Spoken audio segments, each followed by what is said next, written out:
So today I wanted to do a little something on discernment. It's a tricky one because it's very subjective. So you'll have to pardon me if I look at my notes because I do tend to go off-piste a little bit, especially when it's a waffly kind of subject anyway. Where shall we start?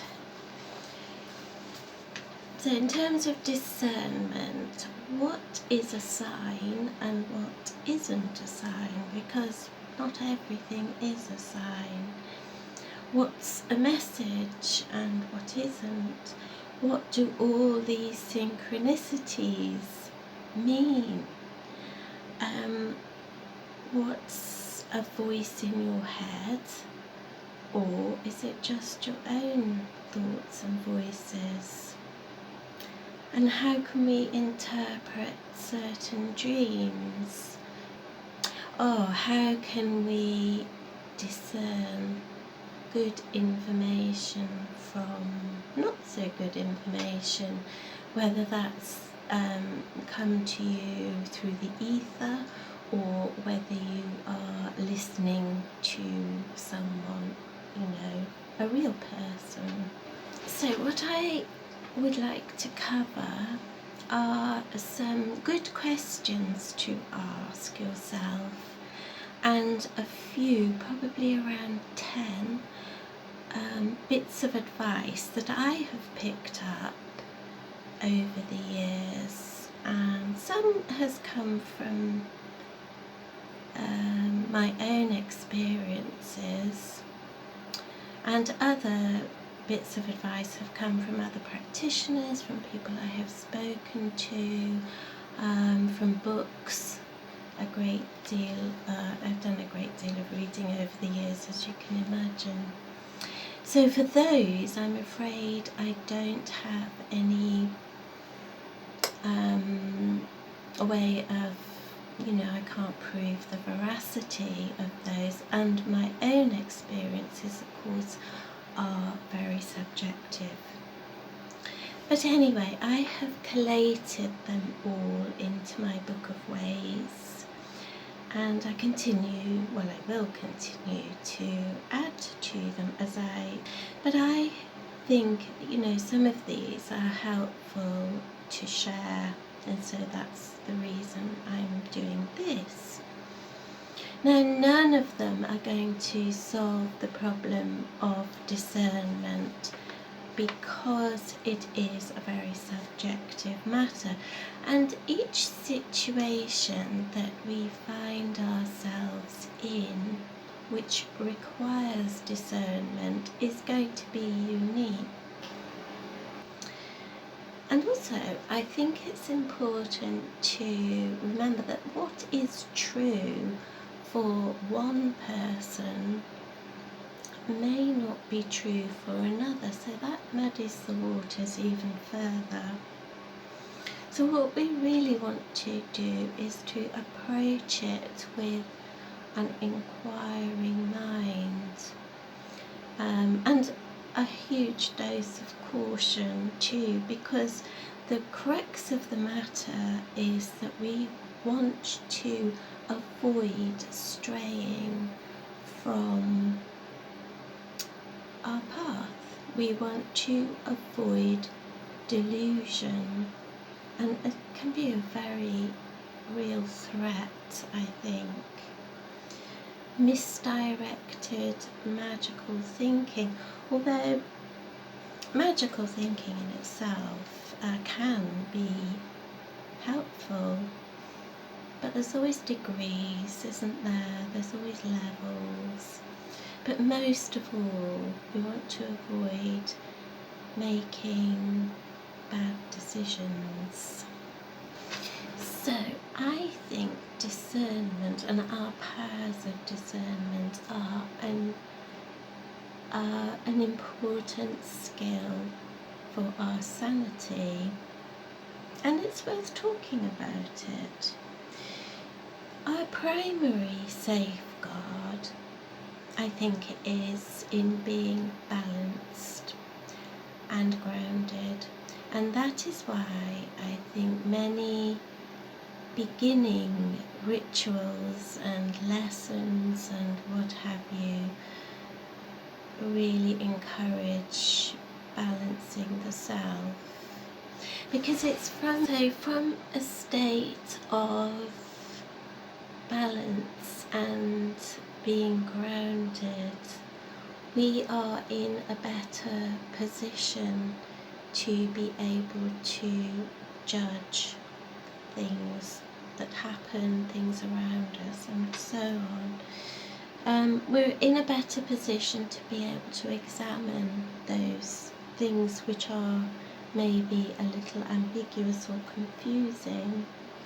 Now, it doesn't mean at all that the answers will be obvious, but at least we can assign what I call the not yet known label to it, then we have to wait and see, really. So the first thing I think I want to go through are some questions, some good questions to ask yourself. So one of the first would be, if it's information that you have come across by whatever means, is it helpful right now? How does it make you feel? If it causes anxiety, discomfort within, then it's likely that it's not from a higher source or a good source. But there's always exceptions to the rules, unfortunately, and there are no rules really. But if you have to be careful with that, because sometimes we have messages, we have guidance that comes in that makes us feel uncomfortable because it's something that we need to know, we need to hear, but we don't necessarily want to. So you have to be a little bit careful there too. So another one to look at, which is similar, is what is your gut feeling about it? And if you know the source of the information, can it be trusted? Is there a way of double checking? Is it playing to your strengths, or is it playing to your fears and your weaknesses? And again, you have to figure out, where you stand with that. I think one of the most important questions, especially if it's guidance about doing something, is can it be safely and usefully acted upon? I think that's quite a good measure. But now I will move on to just some pointers that I have put together. So although we have been through a couple, so we have said to be grounded, to be as balanced as possible in everyday life, so that we can assign the not yet known label to things, and we have to wait. So that's one. To recognise that not everything that we come across is a sign, so that's another thing. Sometimes things just happen, I guess, although some would disagree and say everything happens for a reason, it's all part of it. But let's try and be as pragmatic about this as we possibly can. So, going on, question everything. I'm going to say number one, although we have already been through a few. So number one, question everything. Don't take anything as the truth, no matter where the message purports to come from. and especially don't believe your own wishful thinking. So what you want to be doing is sort of developing or enhancing your skills of critical thinking, balancing critical thinking with magical thinking, because they both have a place. Number 2, know thyself. Now, this probably should be number 1 because it's an age-old occult, what do you call it, an aphorism or whatever you would call it. It was on the temple of Apollo in ancient Greece. Now, I think there's lots of things involved with knowing thyself, isn't there? But to be very honest with yourself. So know your motivations, know your skills, know your weaknesses, know your strengths, know your limitations, and your Achilles heels. That's a good one, isn't it? Know where you have blocks around things. Number 3, if you follow a path or tradition or faith, then stick to the rules of that path, as long as it's a reputable, genuine path or tradition. Stick to the rules and refer to the guidelines of that path. Perhaps you are Wiccan, perhaps you are a Druid, whatever path it is, do that. I'm reminded of the Kabbalah, so of a comment that I read, and I think it must have been Dion 14, about using the tree of life. Obviously you'd have to be a Kabbalist, or at least have a good working knowledge of the tree of life, because that is a blueprint. It's a way of sorting experiences into the various Sephira. Is it Sephira? Sephiroth? I always get them muddled up, I'm sorry. In that way, it can provide you with good guidance. So, but if you're not into Kabbalah, if you don't have a good working knowledge of it, then follow your own tradition. And you can also, if you don't follow a particular tradition, as I don't, you can look to a respected tradition to see what they have to say on what it is you have doubts or you have queries about. Number 4, ask. That's similar. So consult if you have access to a more experienced practitioner. Ask and see what they have to say, but always remember to use your powers of critical thinking. And don't believe, it doesn't matter how respected they are, they could still be wrong. You have to use your own judgment in all cases, or ask a higher source, pray, use divination. Possibly not doing your own reading, because that can be fraught with all the kinds of things that you want to get rid of. So maybe have a trusted tarot reader or someone you know who could do a divination for you. Number 5, good guidance will produce good results. I've jotted down here, by their fruits you shall know them. I think that comes from the Bible, Matthew verse something or other. This can only be seen in the long term as other situations play out. You've made a decision and then you're watching a situation play out.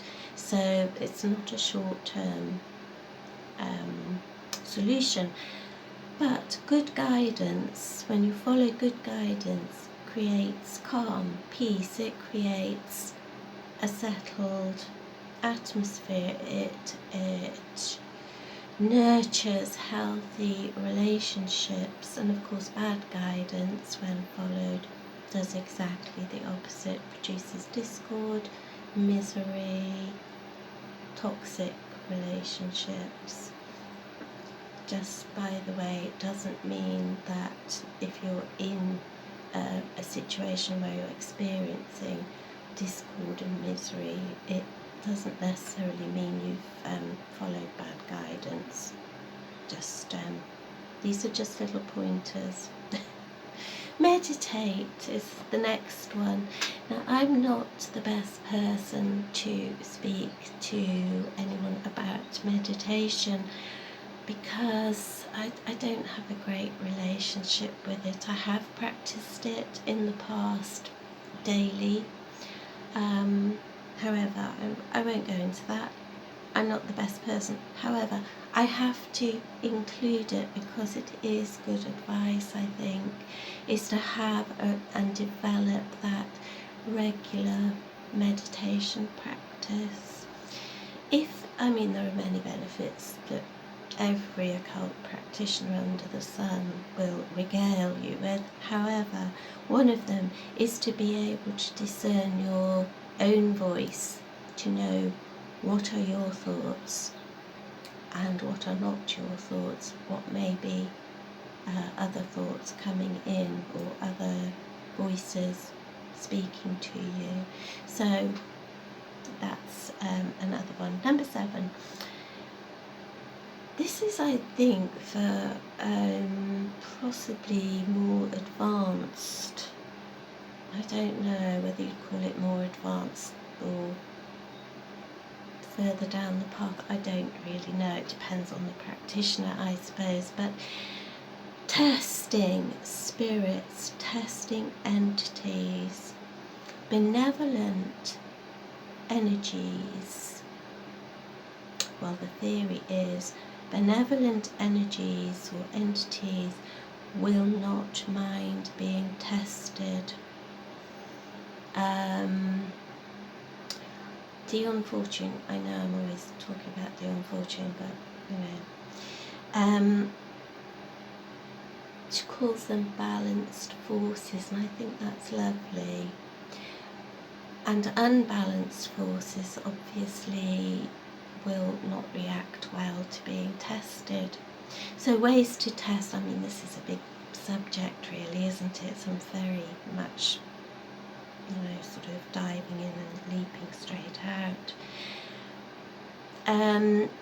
The ways to test are use of sacred symbols, invoking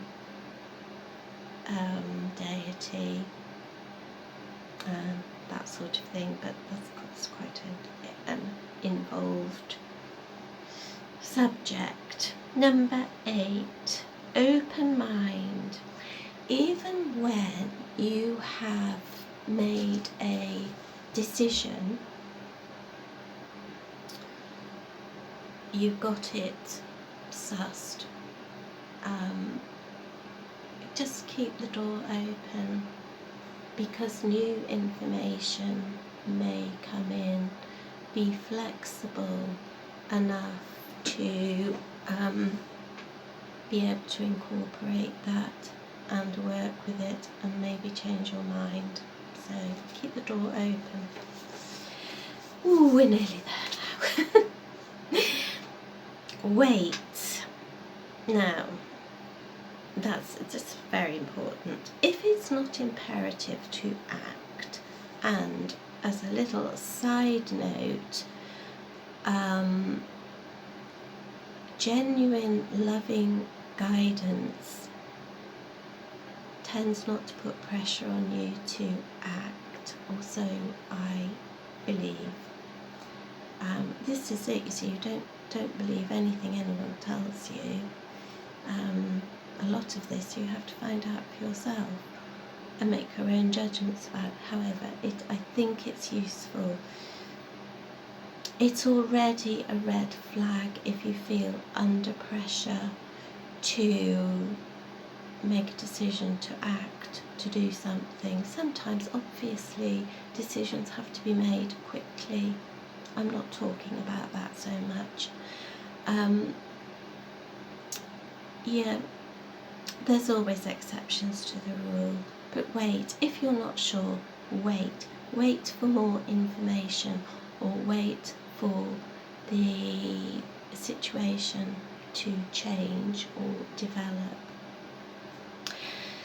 Oh, and number 10, which is such an important one, keep good notes.